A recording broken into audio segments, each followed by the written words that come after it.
Peace and blessings, YouTube. This is part two of the video that I tried to complete when the baby was fussy and I couldn't get anything done. I needed to clean up the front room and start dinner. I couldn't do any of those things. And my dad had came over just to visit the baby. Grandparents will destroy your schedules. Beware of the loving grandparents because they want to see their grandbabies all the time. Anywho, she's not fussy anymore because she just woke up from a 2 hour nap. After my dad played with her for a little while, he took her out around, walked her around, and she was exhausted. So I just gave her some milk and she went immediately to sleep with no issues. I just laid her down in the bed. But I wanted to show if she was fussy. Now this is a hypothetical video. I feel like it's for no reason now. But this is what I do when she's very fussy and I still have things around the house that I need to get completed. And I'm not sure if any of you are familiar with Moby wraps, but usually they have several holds that the book comes instructed with that they tell you to utilize. And as she's gotten older, some of those holds are not, sorry for me moving the camera. Some of those holds are just not conducive anymore. Like she's not going to stay in those holds at all. So what I did was I've modified a hold and it works for me.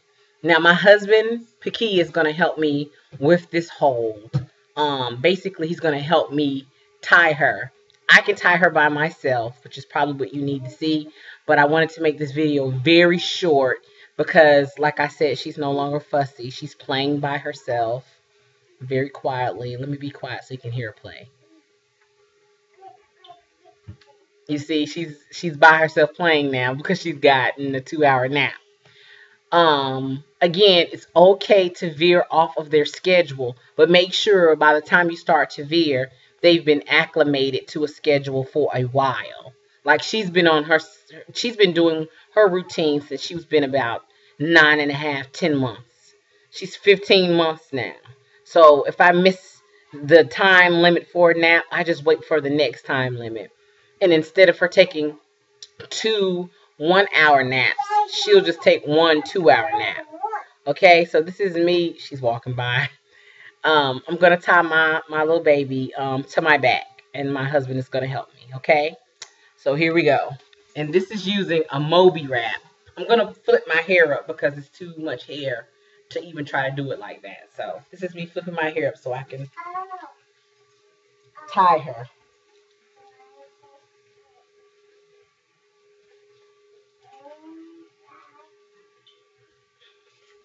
Excuse all the locks. I have quite a few. Okay.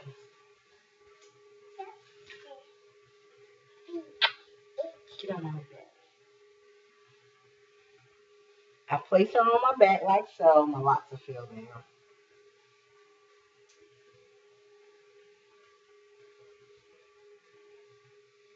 And she likes it.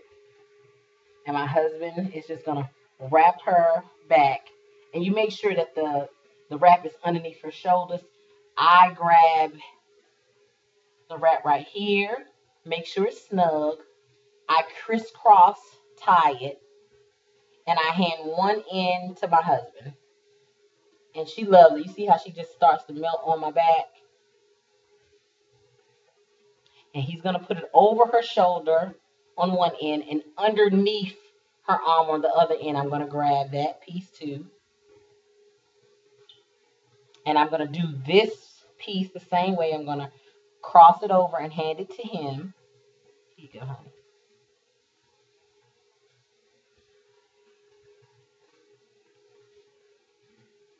He just does it. He's helping me on YouTube to make sure it's so very nice and neat, which is appreciated. Then once he's done that, he has it very straight and it's underneath her knees, underneath her hips, so she won't move. I tie it in the front like so. See me tying it in the front? I tie it. I bring it underneath her feet. And he ties it again.